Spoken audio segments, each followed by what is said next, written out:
Des Moines. Studio Des Moines. Studio Des Moines. I know it's Des Moines. Hey, you hit record yet? It's been recording. Oh, Jesus Christ. Way to go, Jacob. Hey, what's up, everybody? My name is Dannie Tee, and I'm sitting here with Rich Duncan, and we're here at Studio Des Moines. And believe it or not, I am the guest, but I sound like the host because he gave me that honor to open up the show. So I just did. Nice. Welcome to this is going to be our first episode. Sweet. Yeah. This So will be the first time I'm a virgin on a podcast. I'll take it. there you go. So we're going to talk about you. Rich, you taking my virginity. That's all. You just gonna hop right into it? Hey, No smoothing me up. No. It's hugging. not the first time I've taken a virginity, so All right. you'll be a virgin when I'm done. You'll barely feel me. All right. Let's get it. All right. So you're a local comedy. I am. This is a local podcast. Okay. Let's talk about you. What made you get into comedy all those years ago? Ooh, what made me get into comedy? Television. Okay. Television. I am a big TV guy. I've grown up on television all my life, and of course in my adulthood, I was watching this television show, Last Comic Standing, on NBC. I saw these people just standing outside this comedy club, the way they set it up. They're standing outside the comedy club waiting to get in, and they do this audition, and then they get picked to live in a house and compete against each other. And most of the stuff that the people are saying as comedians is very typical things like, I'm married, or either I went down to the store and this person pissed me off, or I'm driving. And so I can make up jokes about everyday life. And I went to the local comedy club, which was the Funny Bone over on Hickman at the time, signed up for open mic night. Just so happened it was my 30th birthday also. Oh, nice. And went on stage, got some laughs, and everything since Now that then was the has just Funny been Bone history. here in Iowa? Yep. Okay. Yeah, it used to be on Hickman before it moved over to West Des Moines. So. Now, are you from Iowa originally? No, I'm from St. Louis, Missouri. Oh, nice. Yeah, St. Louis, Missouri, been there. Man, I grew up in St. Louis, but I left St. Louis to go to college because I'm a big guy. You probably can't tell from looking at me on the screen. Maybe my head's big or something. I grew up in St. Louis, went to go play football at UNI, University of Northern Iowa. Gotcha. Met a girl from Des Moines, and she pulled me over here when What we does were your wife done, think and- about that? You got to the joke first. Boom. The girl is my wife, but yes. Yeah, all right. I guess I should have known from the St. Louis hat. I thought maybe they were just giving out free hats somewhere. Yeah, maybe. Or either maybe I just like the color red. Who Right. knows? What comic basically kicked you off? Who do you remember you thinking, I can do what this guy's doing? See, that's a loaded question because when I was growing up, I knew about comedians. I was just like everybody else. My dad used to have Richard Pryor and Red Fox and Dolomite playing on the CD play, or not CD, the record player, and all the kids would be in the other room with their ear up against the door listening, while all the grown people were in there laughing, drinking, smoking, and listening to Cutting up. yeah, dirty albums or whatever. But we could hear it, and I knew who they were. And every once in a while, I sneak in there like anybody else, like my brothers and sisters, that listened to a couple of Dolomite rhymes or whatever. So those were the comedians that I grew up on, but I didn't know they were comedians. I just thought they were like dirty records Right. that my parents listened to, and they were funny. Right. And I laughed because my parents laugh, and you just do what your parents do. Yep. And then as I grew up and started to learn what comedy was, I got into Richard Pryor. Delirious was, of course, the first one that I think inspired a lot of different people. When I absolutely. really knew what comedy was, Delirious. And not just African-American people. Oh, yeah. Like, he was so good. Oh, yeah. The Ice Cream Man is coming. You can't beat that right there. Oh, yeah. But yeah, Eddie Murphy would definitely be the first comedian that I could say that I knew was a comedian, and that's somebody that inspired me. I didn't think I could do it because anything else growing up, comedy was like a singer or a professional athlete. Like, it's something that you have to have special skills or talents to do because it's like a Hollywood TV type thing. Yep. I didn't think it was something that anybody can do. So it's one of those things like later on when I saw Last Comic Standing, then it gave me the idea that, oh, anybody could do it. But up until that point, I thought it was something that was And at that Hollywood. point, you decided to just go to the nearest comedy center Yeah, and just sign up. comedy club. Yes. Yeah, I'm gonna call it. Center is I'm gonna where call I it a go. center here. We changing things up here at Studio Des Moines. Yeah, that's right. Yeah, I went to the local comedy center and I decided to put up my best comedic comments, also how called was it? jokes. How was it? My first set was actually pretty good. I still remember it because there was only 3 jokes. Okay. At the time, I did a joke about my dick, of course. That's the first thing you talk about. Big black man. Yep. And then I talked about my wife and how much sex I wasn't getting. Okay. And then that was it. I Okay. was done. And I talked about me and my wife twice. So my dick, my wife twice, then I left the stage. How did you feel while you were up there? Was it fine? You know what? Here's the killing part, Rich. I actually wrote a book, or I guess it's not even a book if it's not a book. It's a manuscript or whatever. I wrote a book that describes that whole thing. And in fact, if you go to my website at Dannie Tee Comedy, it's actually in my profile. It talks about my first time on stage. It's just one of those things that when I first prepared for, I wasn't nervous. I was 30 years old, so it's not too much I can be nervous about. Right. I've always talked in front of people. Like the jobs I worked, I was like presenters and I did training stuff. So I was always used to being in front of people. So I wasn't very nervous. Okay. And even with talking about my wife, and I'm not a bashful dude. I played football. I walked around in locker rooms with 50 dudes butt naked. So it's like you lose some of your embarrassment level. Right. So going up there, talking in front of people about some intimate stuff, that didn't bother me. But when I got on stage, I forgot everything I was going to say. I wasn't nervous. I just completely forgot what I was going to say. Sure. And then after what seemed like I was up there for 30 minutes, I was probably only up there for 10, 20 seconds. I finally just said, man, I just forgot everything I was going to say. And the audience laughed. It was like a joke. Yeah. Even when I think about it now, we're getting to talk Kinda about seems like the a whole joke. comedy. Yeah, it's like you get up there, you don't say anything, you look in like, man, I forgot everything else. It's just a joke. People laughed, and I remember my little 2-minute set. Ended up getting more laughs, and ever since then, comedy's been my thing. Now, I met you my first time going to a comedy club. Yep, you did. And I signed up online for a comedy, what was it, a stand-up comedy class. Intro to stand-up comedy. Yep. And I first met you. I walked in. I remember you called and said, we're going to do this early. And then when I got there early, there was another guy there already. You were already laying into him. And then you turned around and you started laying into me. And the message was, don't think you're going to be able to come early anytime.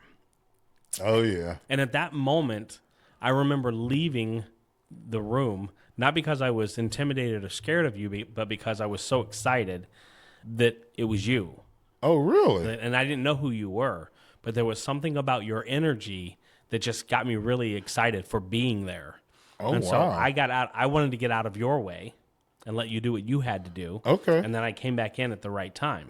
Oh, I didn't even know that. I'm learning some behind-the-scenes stuff with Rich. Yeah. Okay. And so my first impression of you was this great big guy. Yeah.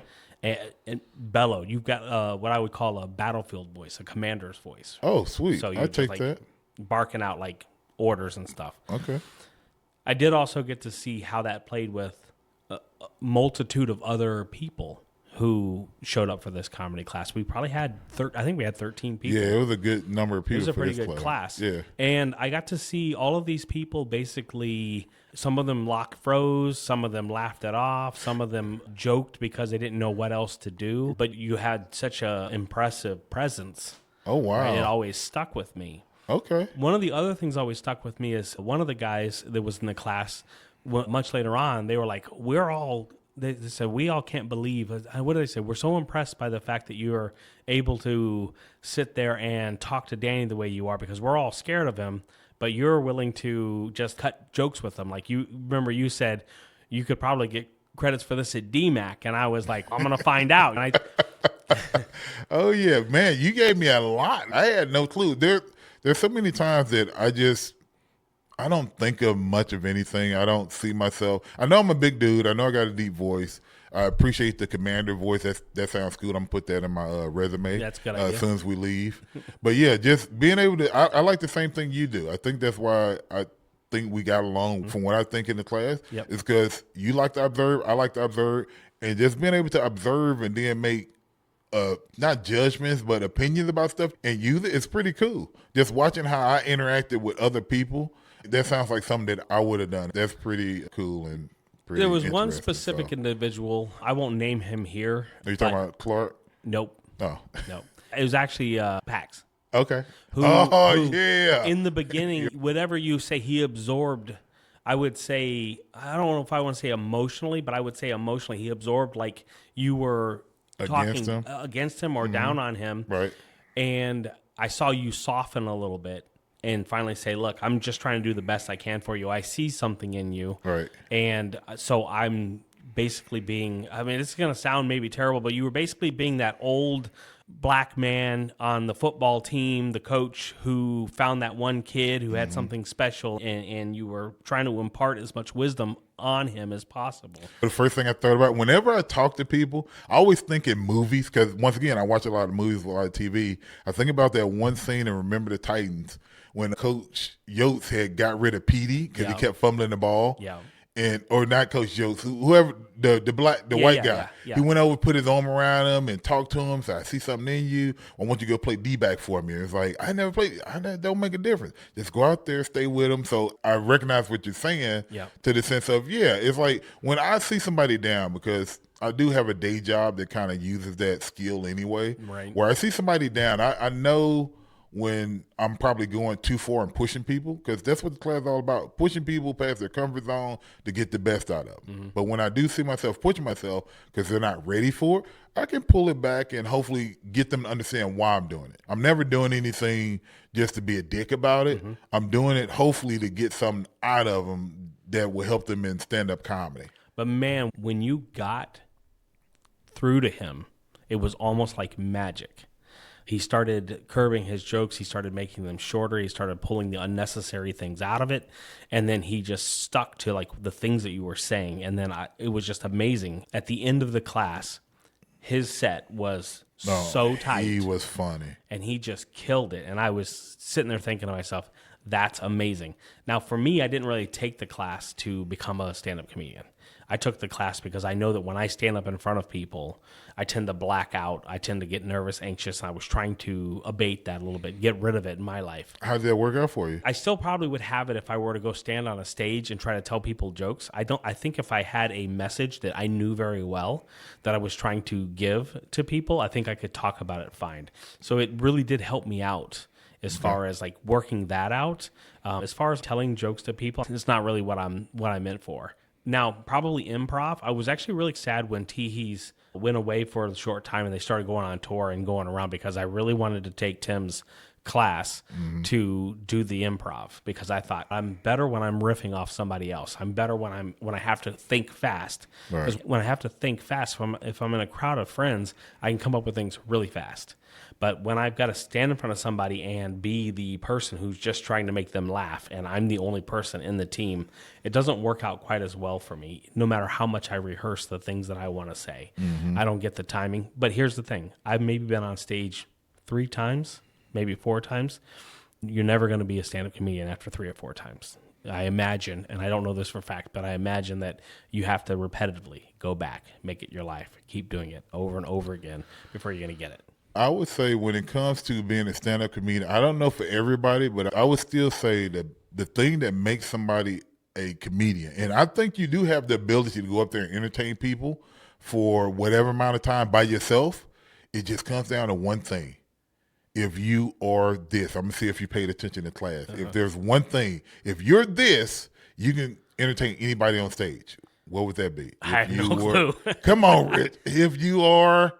Funny would be one, but we don't look for what's funny. We always talk about what. Oh, honest. That's it. Okay. If you go on stage, you're honest. Most of the comedians, Dave Chappelle, any of those, like Richard Pryor, it wasn't that they were funny. They were just honest. When Richard Pryor was up there talking about being a whorehouse and all this other stuff and drugs and Mudbone and all these other people he did, it wasn't that it was funny. It was an honest representation of what he's seen growing up. And Dave Chappelle up there telling these stories about how him and a white friend in a car and the way his white friend talks to the police. If you take this and give me my goddamn tickets, like, it's funny because it's just honest. Right. Honesty is the biggest thing. I think when we talk about going on stage over and over again, I think it gets past that thing of losing your filter and just being more honest on stage. The more honest you are on stage, people are nosy by nature. If you're up there and you're telling the truth and you're being honest, people will listen. And if you can, of course, interject some humor here and there, a couple of comparisons, a couple of act outs and all this other kind of stuff with your honest stories, you're going to make people laugh. Let's go back to your ominous repertoire. Ominous. Ooh, that's a big word for me. It's like ominous. Ominous. All right. Ominous is when you show up at the comedy club every Wednesday Okay. and you look for Dannie Tee. You know where he's going to be. That's an old routine thing. I'm just old. He's in the back corner. It's a funny. little bit darker, mostly because of the lights. Yeah. And you have a look on your face that says, fuck off, don't come near me. Oh, Jesus Christ. I got to do better. I got to do better, man. If you know me for more than 5 minutes, my looks are deceiving. I think so. I may come across that way, and honestly, some of it may just be the way I grew up. It's just your demeanor. Yeah, there's definitely a certain poker stone face you got to have when you grow up in the city, and sometimes when you're going out on the road and you're in different neighborhoods and different venues, you have to have a very confident look about yourself, or people might fuck with you, or people might try and take advantage of you. So yeah, so it might be a look that I put on accidentally, but on purpose, if that makes sense. I used to sit behind you so that I could watch the people dare to come to your table. Mm-hmm. And some people you could tell were used to talking to you, had no problem with it. And then some people you could tell that they were like just fishing to see if I just say hi to you, will I be allowed to stop and talk? Yeah, that's so weird, man. Yeah. And if you ever see me sitting at the table back there, I would talk to anybody that talked to me. Absolutely. It wasn't like I ever turned anybody away or told Never. anybody to say fuck off, get away from me, or growled at them like a guard dog or anything. Yeah. So It's just an ominous, imposing figure. Yeah. And also, you have this way about you where when you walk to the stage, you walk that way. Anybody who I think was blind would know that it was you walking to the stage. Oh, wow, dude. It's just so impressive, though. You command that stage. Then you get up there. You might only tell one joke. You might only have one joke to tell that night, and that's the one you're going to tell. And then if it falls flat, you tell a joke about it falling flat, and then you sit back down. Yeah, it goes back to that whole honesty thing. You're right. There's a time where I was like, the biggest mistake I think a lot of new comics make is they think they have to go up there and talk about 20 different things in 3 minutes or 5 minutes or whatever. Sometimes just talking about the one thing, and I fell victim to it too. Sometimes just going up there and talking about that one thing and finding a laugh or finding the angle on that one thing is what could end up turning into a joke. If you spend time talking about 10 different things, you might have something on one of them that you didn't even get a chance to invest in because you're trying to mess around with too many things. It's like anything else. It's like that old saying where if you got an eagle trying to catch 10 rabbits, he's going to surely miss all of them. But if that eagle focuses on one, he's going to surely catch it. It's like just focus in on that one and work with it. And guess what? Next week, if you want to, try the next one next week. But you ain't got to try and do, 20 things in 3 minutes. Okay, let's go back to the old days. Let's go back to what show you watched as a kid that made you start to maybe be funny. Ooh, I don't know if there's any show that made me be funny growing up, but I think a lot of shows I watched definitely curbed my perspective and opinion on the world or the way I've seen things. No matter if you're, and here's the killing part, Leave It to Beaver.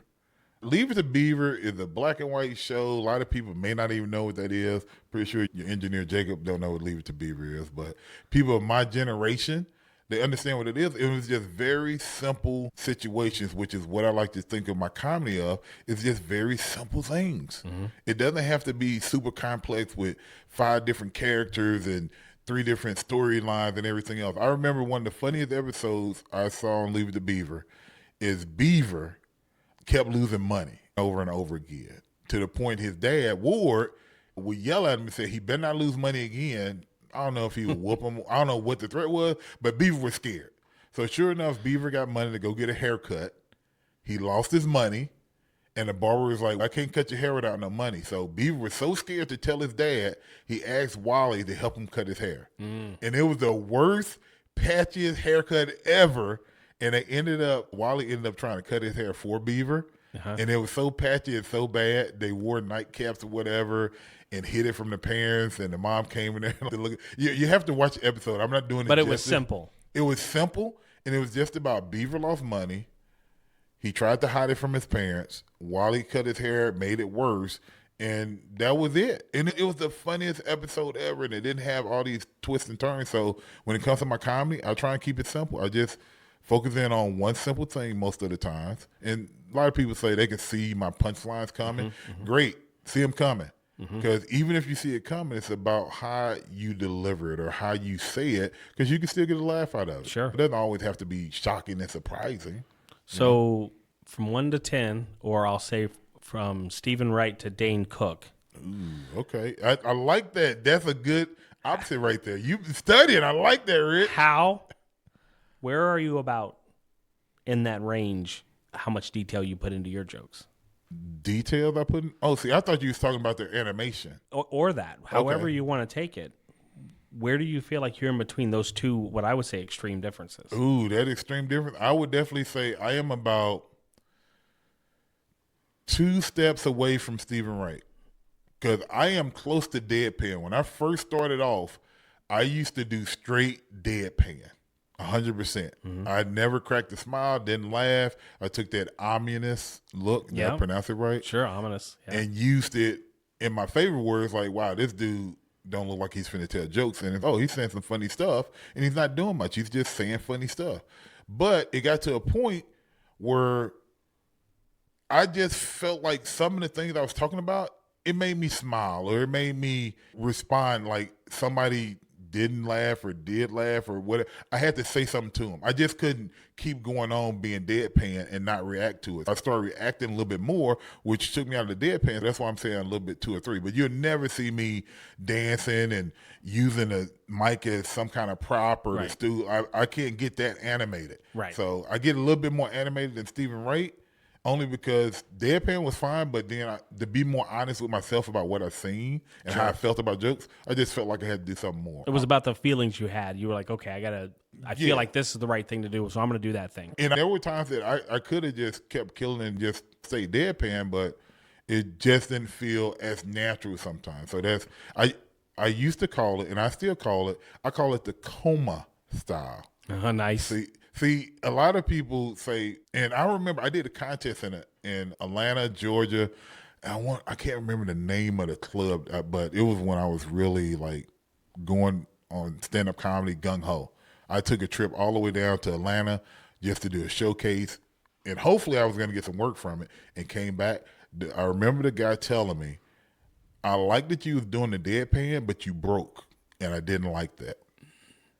So you did mostly deadpan, but then it broke. You did something a little bit. Yeah, I was doing deadpan, but then I would laugh or I would do something not very straight laced, so it wasn't deadpan. You know what I mean? Yeah. So he was criticizing me to the sense of, yeah, dude, you almost had it, but then you broke, so it's not dead. It's like You didn't hold true to the start all the way through to the finish. Right. You didn't have any type of rhythm going, is what he was maybe trying to say. No, what he was saying was, like, I sit there and I do a joke and I do something that's really funny and everybody's laughing and I'm just looking, what are you guys laughing at?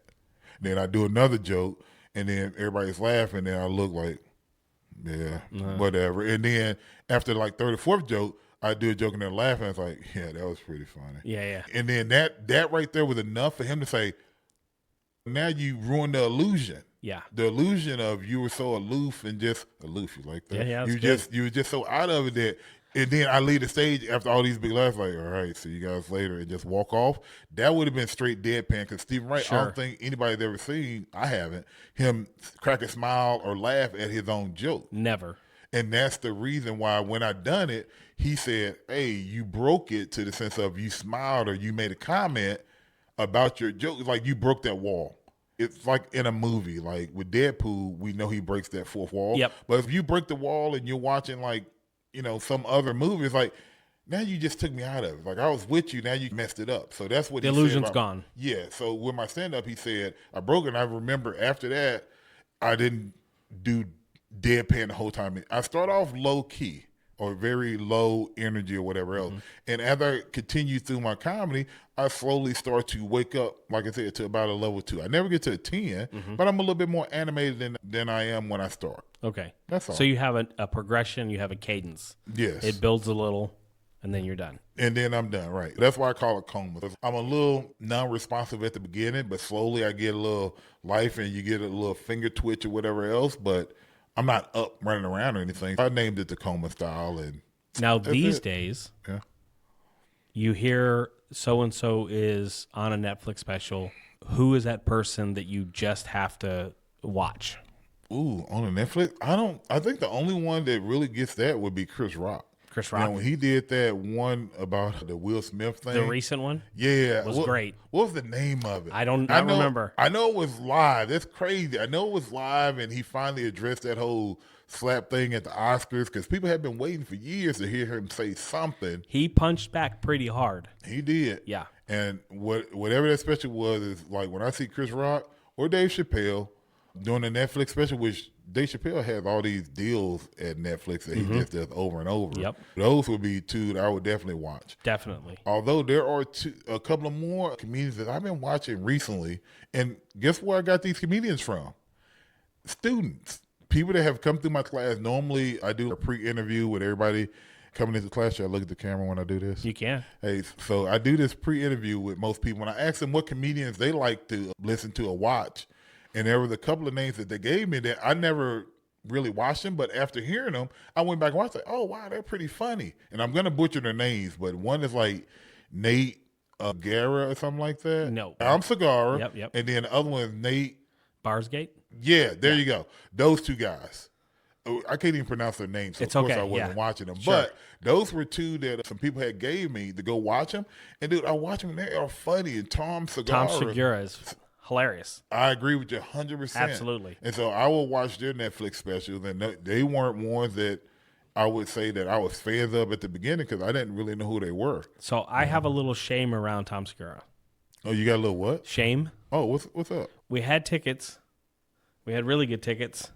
And then we spaced it and forgot. And so he came and went.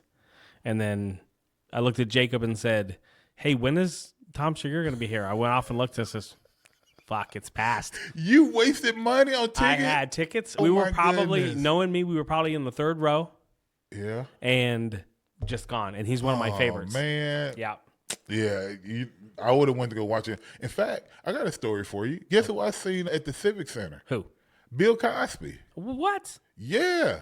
Not recently. This was years and years ago okay. before the scandal. Yeah. But yeah, he came to Iowa and he was doing a show and it was almost like we would listen to him talk in his living room. He had on the Oh, yeah. shirt and some sweats or whatever and just like a chair. It was pretty cool He to was watch so him funny. do his thing where Yeah. he just sat there and he told these very honest stories and they were funny. You know who I went to go see recently? Who that? Cat Williams. Where at?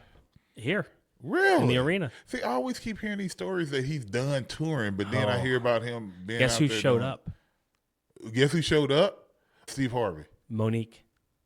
Oh, that makes sense. Yeah. Because I think they were doing something together. or they was She trying to came do and did a something. couple of shows, but nobody knew she was going to be there. Wow. She just surprised us all. How was it? We went wild. It was so funny. It was great. It was so funny because she hasn't done work in a long time. No, yeah, she hasn't done stand up in a while. I Yeah. guess. Yeah. It Now- was great. Now I'm gonna be honest. Normally comedians don't say anything bad about other comedians, and I would do my best not to. Mm-hmm. But I want to be honest. Like I watched Monique's special. I don't know what special it was, but it was on Netflix. Yep. And I remember her from Def Jam days where she was really funny. Yep. But I watched her special, and I remember watching it like that wasn't it. Yeah. Only reason I thought that was because maybe it was too Hollywood, where she was doing a lot of griping about stuff and complaining, and it was honest, Mm-hmm. but it just wasn't funny to me. I know a lot of John Mulaney. I don't know if you know who that is. I know who it is. He was not sober, and then he was sober, and then his sober special Yeah. wasn't that great. And I think that it's probably going to take a while. I'm sure she had something in her life that made her special not great, and she just had to get something off her chest, and then hopefully, but she was hilarious Yeah. when last I saw her. Oh no, I have Yeah. no doubt she has. Like Yeah. I said, I wouldn't even turn her on special if I didn't think she was gonna be funny. But like I said, it was just. And guess what? Even every comedian stumbles. I still know Chris Rock's the tambourine one wasn't his best special. It was right after he got a divorce. Oh, I don't think I've seen that. Yeah. Or maybe I have and I don't remember. So he was. The main thing he was talking about was you have to know your part in the band. And I think he said something to the sense of his wife didn't know her part or he didn't know his part. And sometimes you just got to play the tambourine. Okay. Like everybody wants to play the guitar. I think and they I want to have play the seen drums. that. Yeah. But sometimes you got to play that tambourine because everybody's not meant to, have the big instruments or whatever. Right. But I remember watching that special. Wow, that wasn't the best. And I've seen Bigger and Blacker, and I've seen, No Pain or Here Comes the Pain, all those other specials. So when you get to a certain point where you have an expectation, like a Monique and all this, when you see a special that's not all that great, it's still funny, but it's like, I've seen you do better. That's all. And like I said, no hate, not trying to hate them. I still think they're funny, but, Speaking of Chris Rock, kind of I guess I'm going to say maybe I don't talk about this much, but I don't watch Will Smith anymore after that happened. I'm in the same boat. And I think that, and I don't want to rehash that because they talked about that to death. But for me, I felt talking about what? What were you talking about? Will Smith smacking Chris Rock on what? stage. When did this happen? Oh, great. Here we go. My point being is I felt like that was the most bully thing I've ever seen in my life. And then I just decided at some point maybe I'll watch Will Smith stuff. I haven't seen the new Bad Boys movie. I didn't watch King Richard. I'm sure they're all great movies. I know he's a great actor. I think he's probably a great person. I have a hard time forgiving him for doing that to another human. Yeah. And I was a huge Will Smith fan.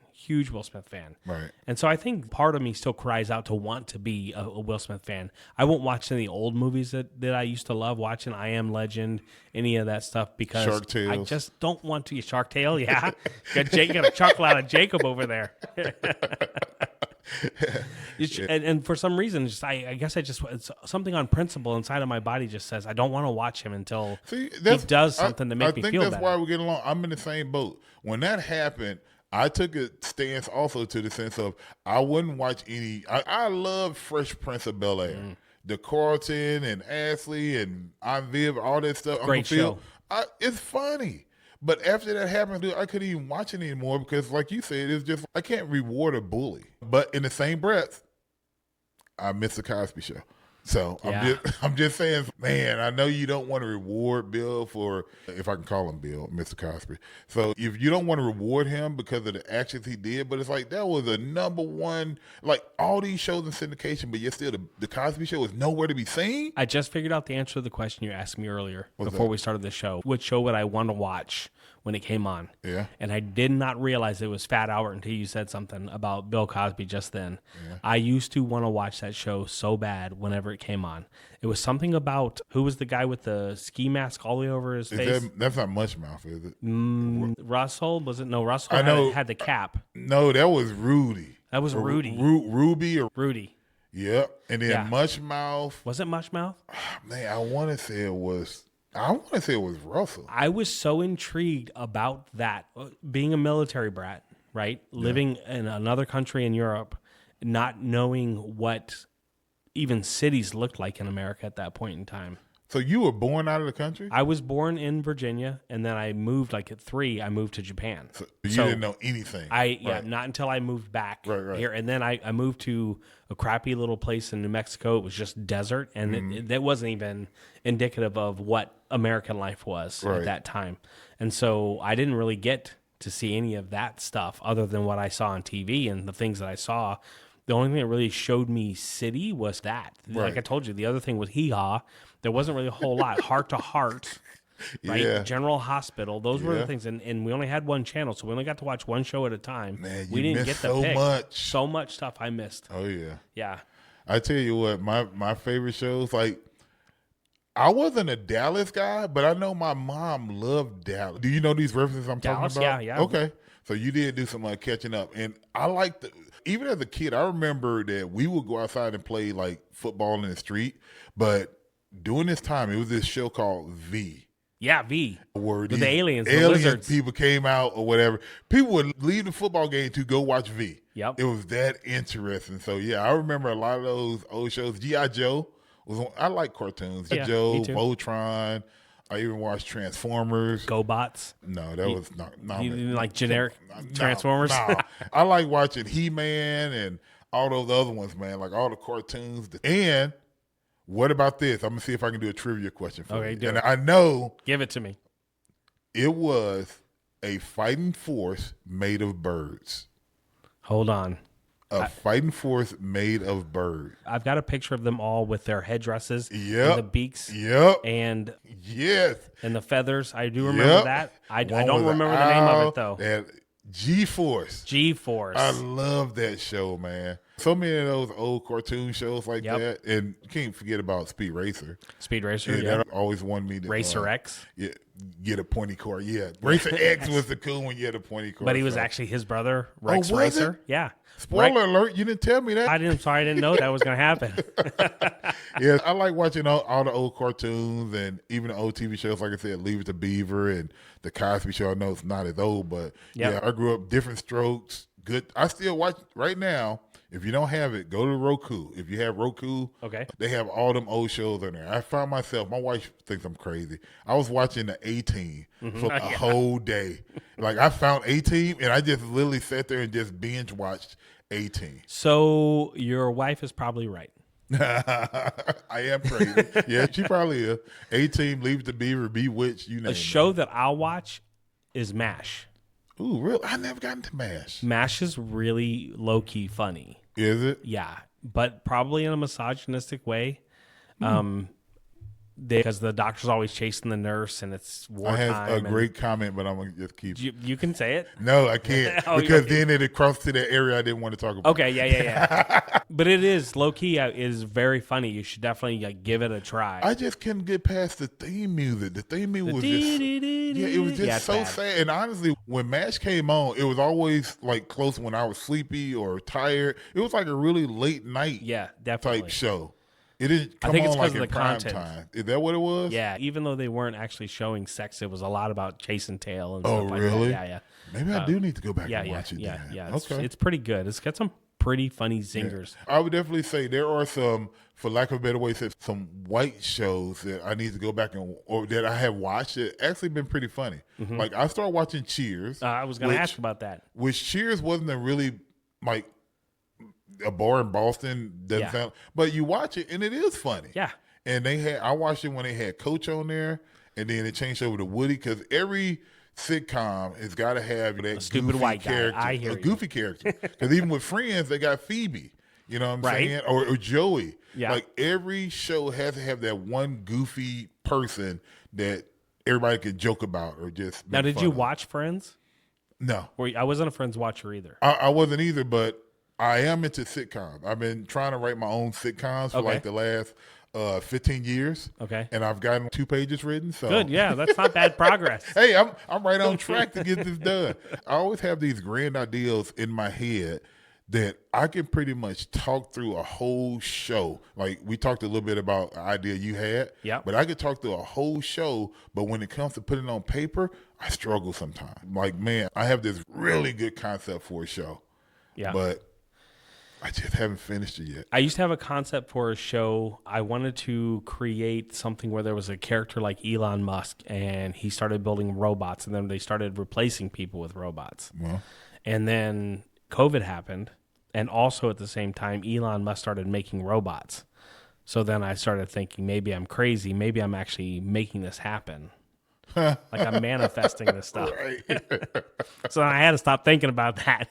Oh, funny. I was afraid that shit was going to happen. Oh, yeah. Now, you know what? Going back over to comedy and talking about shows and ideas, I have a really good idea. And if somebody out in Studio Des Moines land wants to help out with this, I would be in for it.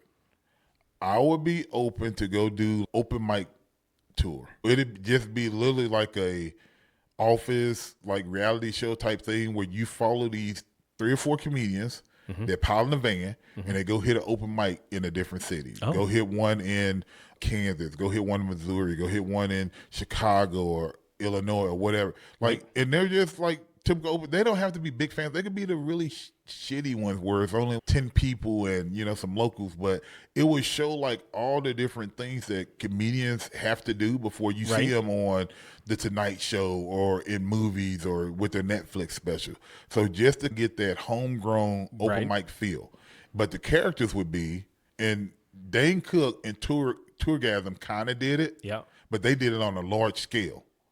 You will have the rookie. You have somebody that just recently started doing comedy, So he's gonna bomb every time. who bombs most of the time, and they take everything to heart. Uh-huh. And all that. You have the old grizzly veteran who nothing can bother him, and they normally do pretty goddamn well. And then you have to have the middle person, which I would say to change it up, maybe it has to be a woman or something. Okay. To the sense of just to give you that point of view that the audience go along with them. I'm not really bad. I'm not really great. I'm in the road. I'm good sometimes. Okay, it's like you have those three different perspectives. You just go on the road, and you always Okay, is this a reality TV show reality. or is it scripted? No, reality. Not scripted. It's reality. Okay. Yeah, and the fun part would be you would get them to do one joke on stage or maybe a couple. Sure. But the whole thing would focus on the car ride and some of the goofy stuff you talk about in the car is sometimes funnier than what happens on stage. Right. Or maybe what you talk about in the car ends up on stage. Some of the little stuff that happens, like maybe a local gets pissed off that, hey, man, I do a joke like that. You can't be doing that. It's like, what in the hell are you talking about? So all the little nuances that happen around comedy, but it's not always on the stage Right. that leads to it. Maybe situations or whatever else. And like I said, just that whole aspect. Yeah, I could see that. Yeah. So that's the idea that I had. And I brought up, it's like, man, I would love to shoot that one time because Do you have people in mind that you would take with you? I just have those different positions Now, of ideals okay. of, a now, do you rookie, think that it would be a middle, good and idea to have a couple people, and then each time you go out, maybe it's whoever can do it?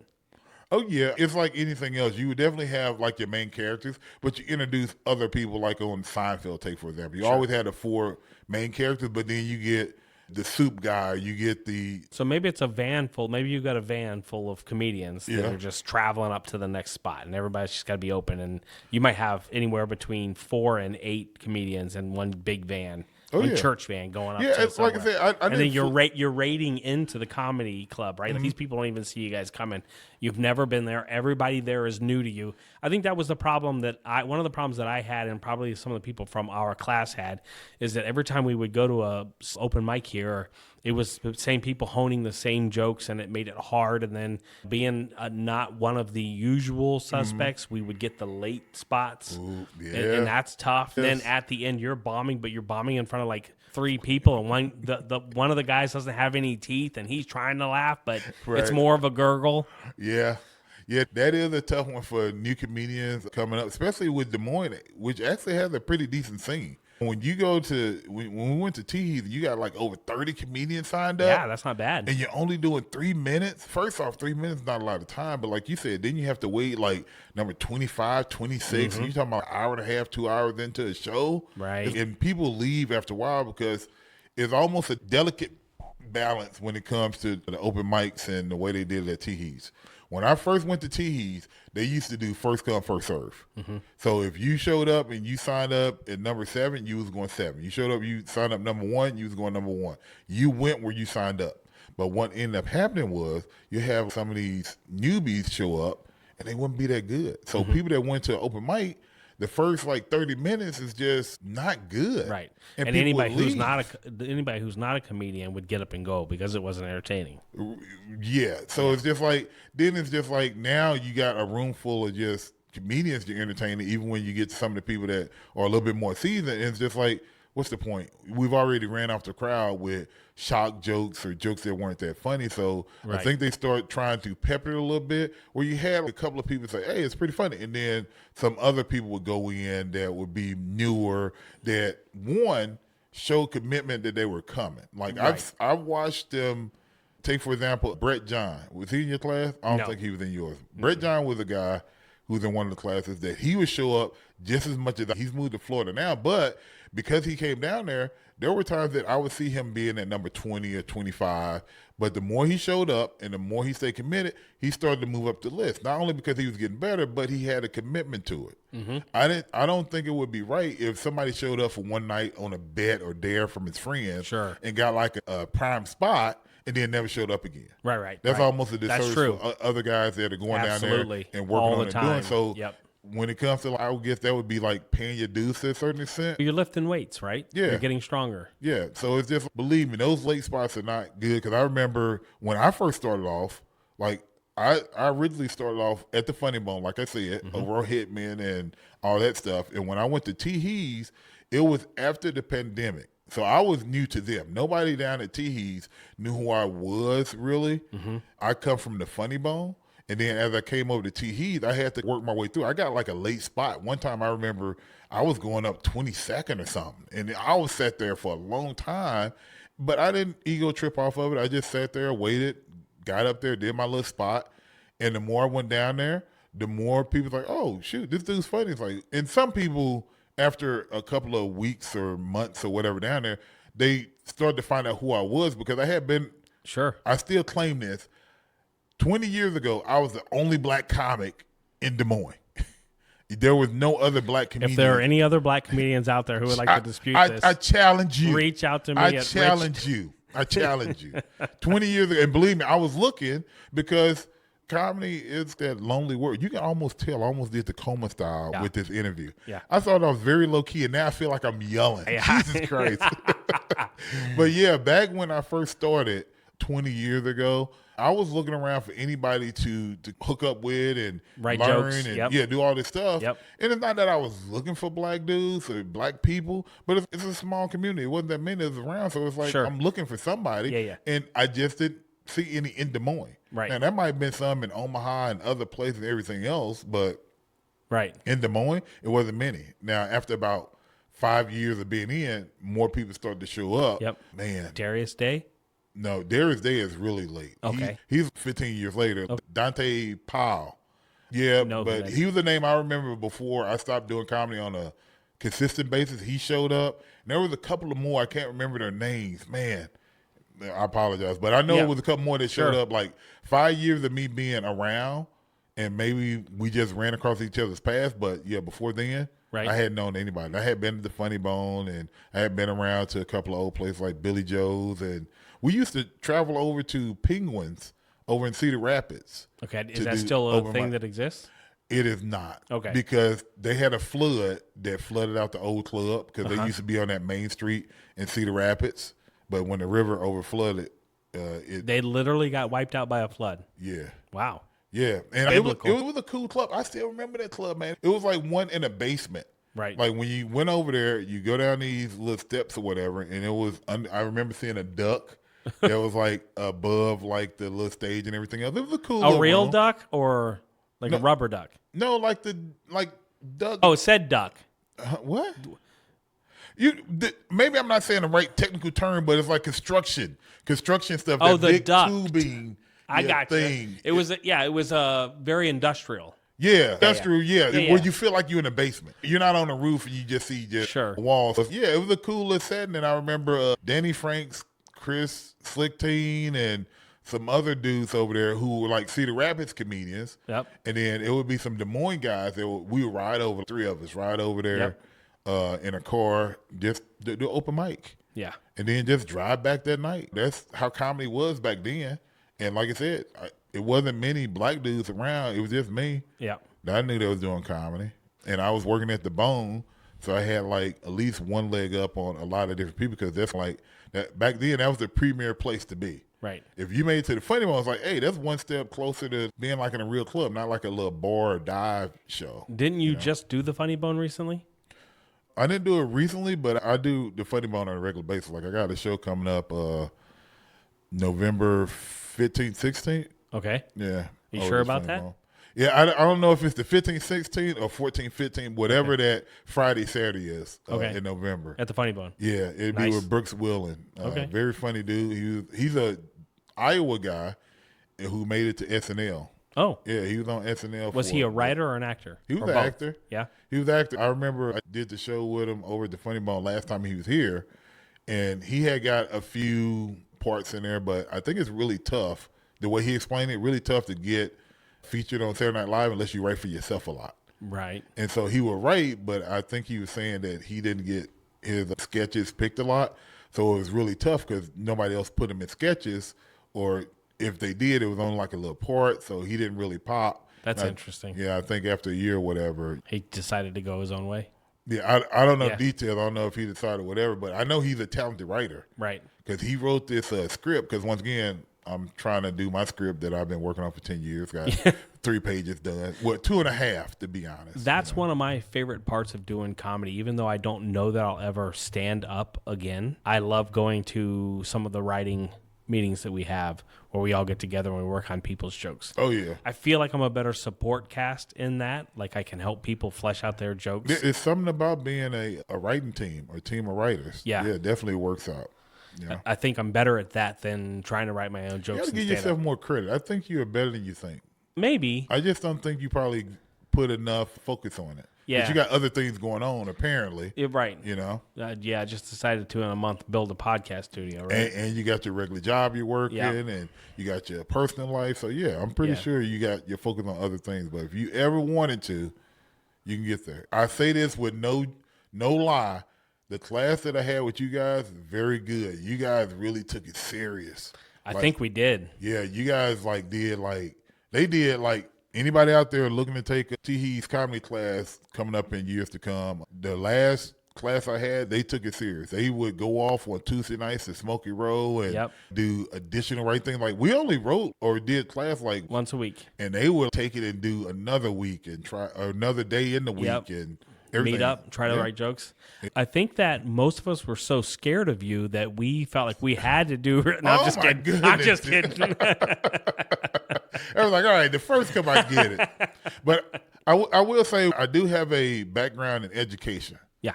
So the thing is, when I started writing and putting together this class, I took that perspective where I had I forget the name for it, but I had a whole outline and not agenda, but a whole script written out of how this class was going to go and the progression that it was going to take and rubrics and all this other kind of stuff. And only thing that was missing was grades. Right. But I wanted to take it serious to the point of if you can understand what I'm trying to teach you about stand-up comedy, at least the structure side of it. There's still parts that people have to learn on their own. Like you said, get on stage and do it over and over again and find their honest, unfiltered them. But if you have the structure, it'll make it that much easier and that much more comfortable. Like you said, as long as you know what you're talking about, you can feel comfortable talking in front of people.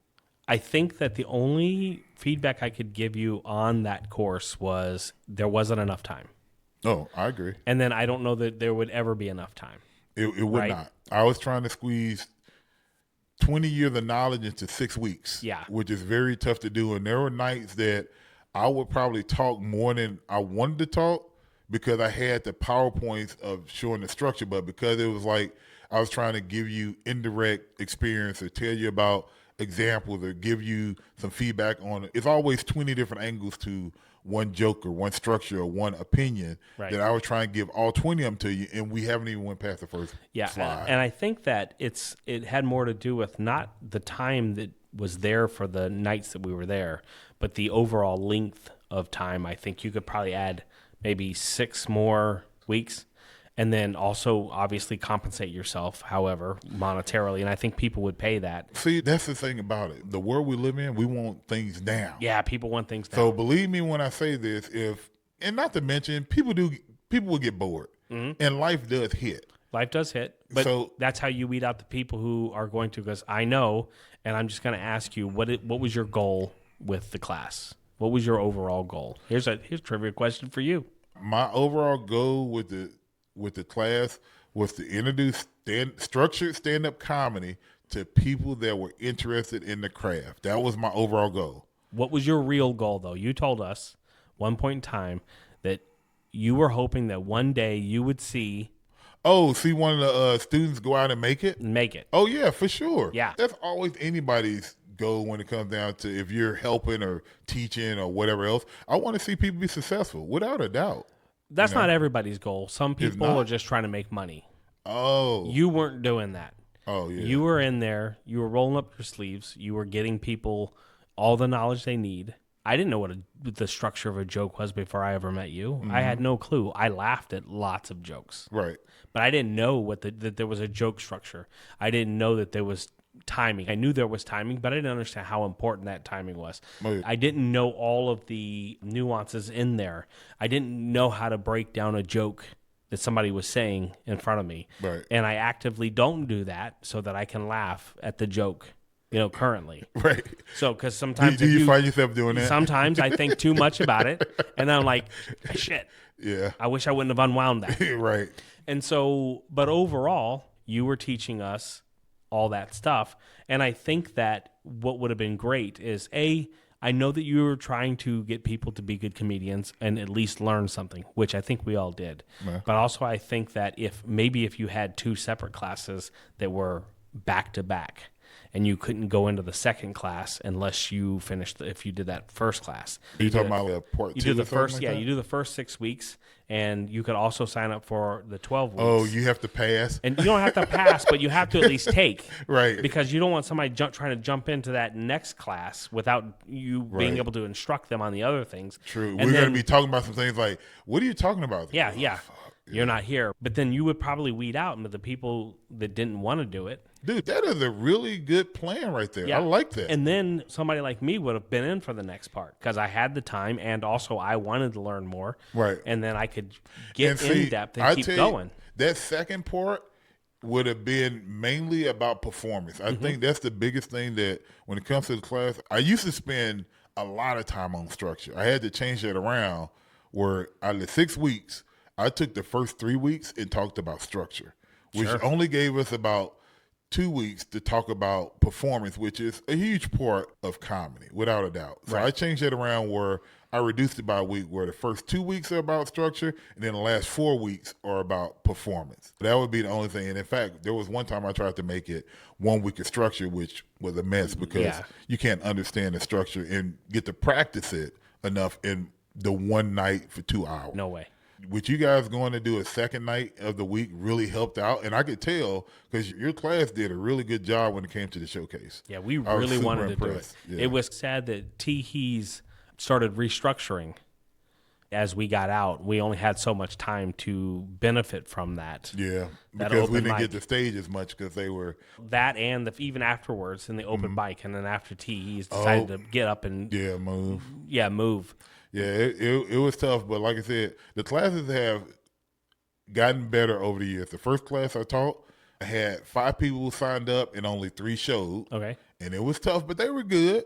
I enjoyed them, and I learned a lot of the instructors. Then there was, you talking about man. I think when I first started, I think I did 5 weeks of structure and 1 week of performance. Right. And it was not a good thing. Sure. And it was completely flipped. Yeah, but after getting feedback, because I asked for feedback from each class, I changed it around a little bit, reduced on the structure, and then one time I think I might even flipped performance before structure, which was a good one, because people kept telling me they weren't used to the stage. Mm-hmm. If we got the club and we're going through class, get me used to the stage. That's great about structure, writing, blah, blah, blah, but so the first thing that I have them do, go up there and just tell us street jokes. And I don't know if I did with your class, but go up there and just talk for 5 minutes about yourself. We had too many people for that. Yeah. But we did do but that. Go up there and just talk. Get used to the stage. Get used to just interacting. We'll get to the jokes and all the other stuff later, but get used to the stage and moving around and how you want to present yourself. Change it around a little bit. I'm hoping that you continue doing that somehow. Whether you have a place, I don't know that you have to have a comedy club to teach people how to be I stand-up don't. comedians. In fact, I give you a little insight. So after Teehees is taking a vacay until they get the new place up and going, I had a guy reach out to me and say, "Hey, I heard you do comedy classes. You mind if I take it?" Like, oh, that are open. He said, "I do a one-on-one if you want to do one-on-one." So I had one of my first people that I did just one-on-one. In fact, I met him. You met him, right? Yep. He came Steve, over I to our, think Steve, yep. he came over to our writing group, and without a doubt, I tell you, it was okay to do a one-on-one session where he got my full attention, but the thing that was missing was the feedback from the others, the Yeah. experience of knowing that I'm not by myself, and we can use each other and work together. It's like we're both in the same spot. You know Right, what I'm saying? right, You right. lean on each other and learn together. Yeah. He didn't have that. The camaraderie of that. Which made it- camaraderie. Yeah, made it tough, and it was hard for him to lose his filter. Right. It was so tough because he just kept holding on. The more we sat there and talked, and he had some really funny jokes and ideals. He seems like he's pretty funny. He lacked could be, yeah. he lacked the confidence in a lot of them, man. Yeah. But he had some funny stuff, and a lot of his was about dating, and he talked about being an older guy, dating, and he has everything he wants. He's a very successful dude, and his business, he does some kind of money marketing business Yeah. thing, and single dude, and so on and so forth. and he talks about these girls at the gym and how he wants to hit on one of them, but I don't know how old she is because it's tricky. And he goes up, and the joke was going to be something to the sense of, well, you go up there and you just throw out some kind of older things like, man, Different Strokes was a good TV show, huh? She was, I don't know what that is. Oh my God. It's like, all right, you're too young for me. Different Strokes. Yeah. Yeah, so throw out some reference to check their age without checking their age. But if she looked back and says, what you talking about, Willis? Then he knows he's got like, one. All right. So, yeah, exactly. So he had some very funny concepts. And, he had another one where, hey, I'm sorry, Steve, if you watch this. He had another one where he talked about gay people. Okay. So he wasn't like, I'm not homophobic, but it's still just, it seems like gay men are very aggressive and in your face. They tell you different things, and they're always like, oh my God, you can't tell me what to do. Are you homophobic and just very aggressive like that? Maybe because it's the energy that they're expecting to come their way. Yeah. And he said, and the worst thing is, I can have a conversation with a gay guy, but then he's always trying to put words in my mouth that I didn't say. And of course, we tried to match it to words being, that's what he named his dick or whatever, something like that. But it was funny, just the original thoughts and life experience that he was having, and then turn them into a joke. Yeah. It was fun, and he had a lot of good stuff, but like I said, it was so tough for him to lose that filter. And even right now, I said some ideals that we talked about, but he never really said it because he just didn't feel comfortable saying it because he didn't have that he could support get rid of the group. filter. Yeah. And nobody was propping him up and saying, oh, that's a great idea. Maybe if you do this, then and maybe if you add that, and then maybe it'd feel more and not only honest that, but to you. hearing somebody else other than the instructor say some like personal things about themselves. Oh shit, yours is really bad. Mine wasn't that bad compared to what you were saying. You know what I mean? Right. So it's just having that other people, everything else is a big one that you miss out on the one-on-one. He got a lot of attention, but that classroom dynamic is something that you miss out on. All right. So you're going to be at the Funny Bone.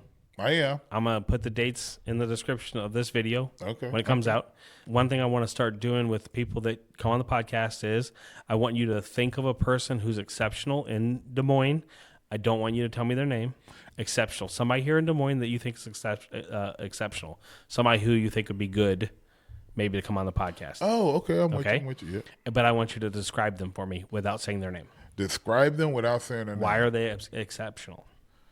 She has big titties, and she cooks for me every night. Yeah? Does your wife know about her?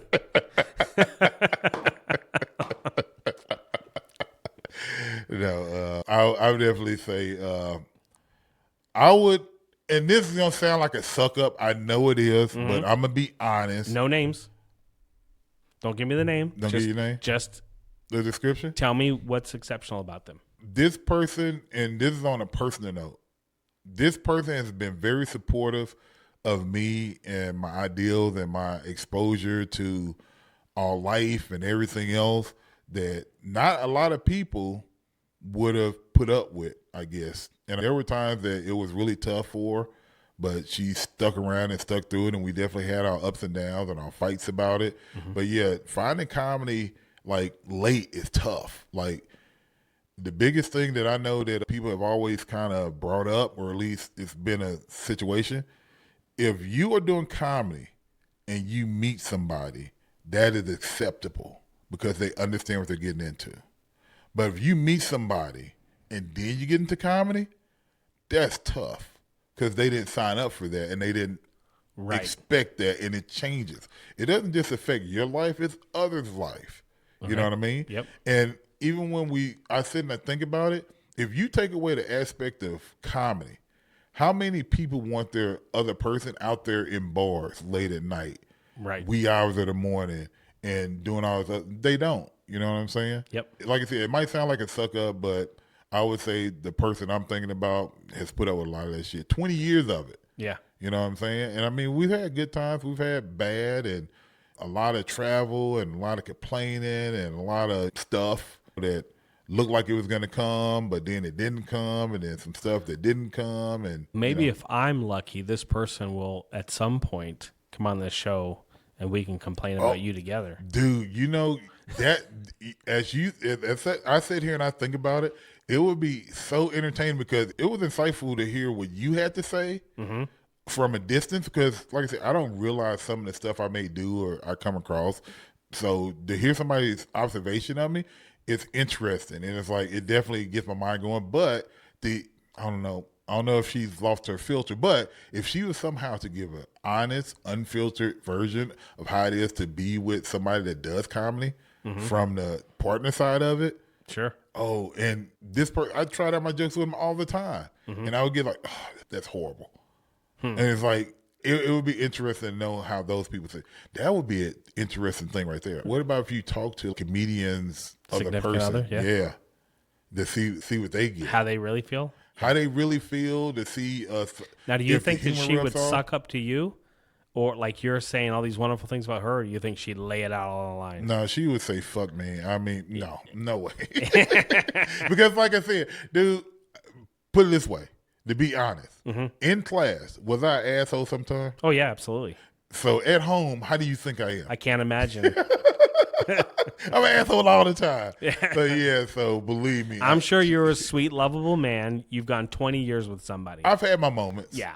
I've had my moments. But yes, without a doubt. I think that in class, you definitely did have your asshole moments, but they were always necessary to get your point across. All right. So I wasn't just an asshole. So for in no class, reason. you would say things to people to help them break through the wall that they were building around themselves. Oh, yeah. And I still remember one of the things that I wouldn't say it got me irritated, but it's a method to the madness.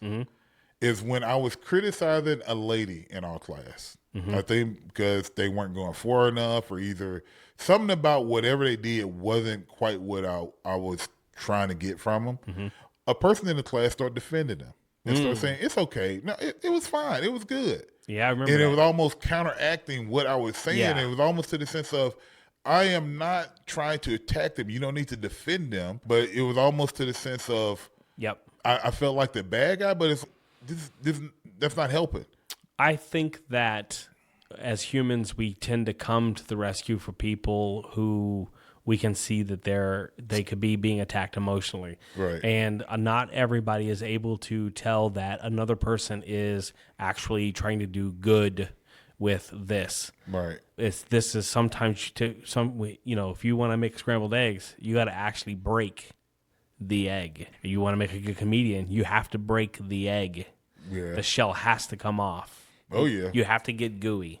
Yeah, I just remember, I might not have been as blunt, but it's just, that wasn't good. It wasn't that bad. It was like, No, it wasn't good. yeah, it's like, and I still remember even thinking that day, and the easiest thing I can do of teaching, I can tell everybody, good job, great joke. Good job, great. And all of a sudden you get there, and they didn't think that was that good or that great. Would you rather feel good now or good later? Yeah, it's like a participation trophy. Yeah, it's almost like I can make you feel good now, but later on, you're not going to feel so good. No. I can make you feel bad now, and later on, you might feel better because, I get what he was doing that for. All right, let's wrap this up. This has been great. How we want to wrap it up? I think we just did. Oh, that's it? That's it. Oh, that was so You want to sign off? lackluster. Studio Des Moines? Hey, I'd like to thank you guys for listening to Studio Des Moines with Rich Duncan and Dannie Tee, and our engineer Jacob over in the corner, who gave us a shout out when we talked about Shark Tale. I was just going to say the snorkels for some reason. Don't do it. It was another old underwater thing. snorks. It was something. But hey, thank you guys for listening. Hopefully many more to come. I look forward to watching and becoming a fan of the podcast, and great to come out and talk comedy, talk shop, and hear things that I don't normally get to hear. So Thank you very much, sir. hey, thank you. Awesome.